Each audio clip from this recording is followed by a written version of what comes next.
Welcome to Zwide Media. If you're new to this channel, please subscribe. Don't forget to like, comment and share. Here's a new video for today. Enjoy.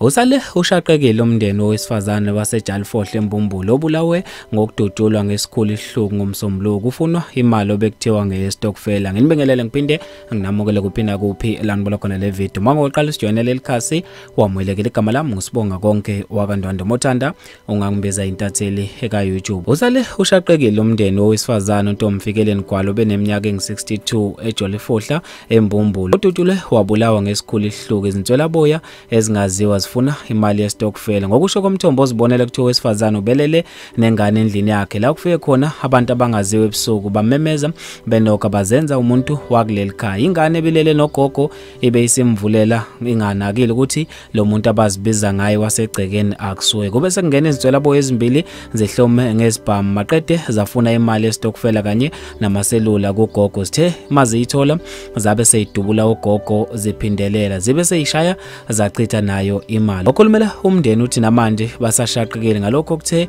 kwabehlela kuNtomfikeleni bebengazi ukuthi engahle shone ngesihluku esingaka. Ukudlala isitokofela namalungu esitokofela bekade beqalile ukwenza kusukela kuqala unyaka kodwa yena imali ubeyigcina endlini abazange bacabanga ukuthi ngafika abantu bezofuna yona le mali. Okhulumela amaphoyisa kwaZulu-Natal Constable Thenjiswa Ngcobo uthe amaphoyisa aseMbumbulo aphenya icala lokubulala emva kokubulawa kowesifazane oneminyaka engu62 edutshulwa ngomsombuluko ebusuku. Afethu ke lezi ndaba ezebhlungu indlela emangalisayo ngizofisa ukwazi okuphala kwakho ngalolo daba khona lapha kwi-comment section. Mina nje entathela YouTube sengiphuma kanje ngithi awungibambe evidweni elandelayo.